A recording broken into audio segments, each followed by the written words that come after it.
Talvez um ponto diferente ou interessante para nós analisarmos sobre isso é o fato de que o ser humano é um animal que pode se alimentar de símbolos.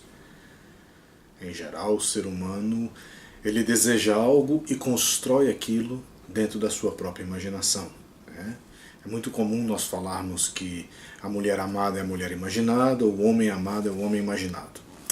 Da mesma forma, um aluno imagina o seu professor ou o seu mestre tal como ele desejaria que ele fosse. A questão é que o desejo não tem muito bom senso, ele não anda muito de mão dadas com bom senso.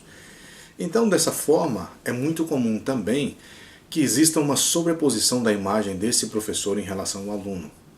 A admiração, a paixão, né? Ela começa a traduzir aquela pessoa passando pelo prisma daquele que o aluno imagina que ele é. Então, da mesma forma, ocorrem algumas transferências. A história do professor passa a ser a história do aluno, as coisas que o professor gosta passam também a ser as coisas que interessam a esse aluno, e aí nós chegamos até pontos mais complicados, onde a mulher do professor é a mulher desejada pelo aluno, e aí sucessivamente alguns casos começam a ocorrer.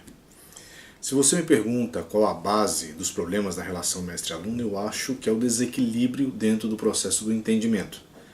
Cabe ao professor fazer com que sejam compreendidas as suas palavras e cabe ao aluno entender bem essas palavras. Logicamente que esse não é um processo fácil, né? Ensinar é muito difícil e aprender é muito mais difícil. Por que é muito difícil? Porque nós nem sempre estamos prontos para escutar. Nós desejamos, queremos, entendemos algo, mas entendemos da nossa forma, ou nós escutamos da nossa forma. Então eu acho que quando você começa a ter algum processo de dissonância em sua relação, é necessário uma reavaliação de ambas as partes. Ou o professor não está se comunicando bem, ou o aluno não está compreendendo bem. A relação começa a se deteriorar quando existe uma competição. Ela deixa de ser uma cooperação e passa a ser uma competição. Ou seja, o aluno começa a crescer, começa a se desenvolver e aí já começa a se imaginar no lugar daquele professor. A competição ela é natural no ser humano. Quando você sai da vala dos comuns, você começa a entrar num processo de ser um ponto de admiração e alvo ao mesmo tempo. Eu sempre digo que tudo que é símbolo se torna alvo ou converte-se em alvo.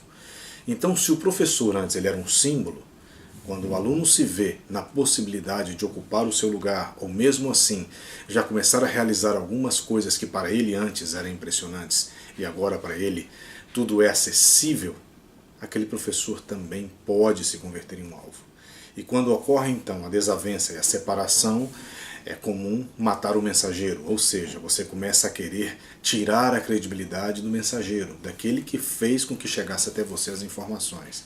Então é muito comum nesse aspecto, ou dentro desta proporção de raciocínio, nós descobrirmos justificativas que atendem somente à imaginação ou à pessoa em si. Ou seja, ela não mudou o processo imaginativo, ela se tornou mais criativa. Então, a depender do problema, a depender da forma como ele está enxergando este problema, a justificativa que tenta levar a mente a uma zona de conforto, ela vai buscar algo que seja proporcional.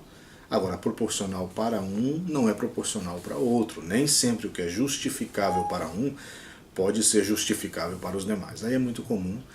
Eu não digo que é normal, é comum, nesse momento, nós encontrarmos uma série de histórias, de acontecimentos que, pelo fato de uma pessoa talvez ter estado ao lado de um professor durante um tempo, oferece a ele um tipo de credibilidade.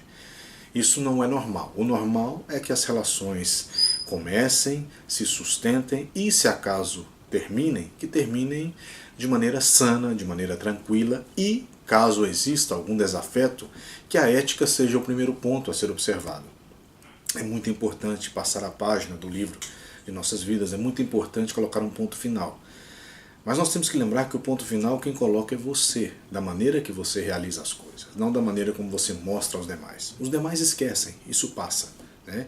Mas a sua atitude ou a maneira como você pensa, isso vai te perseguir durante um tempo.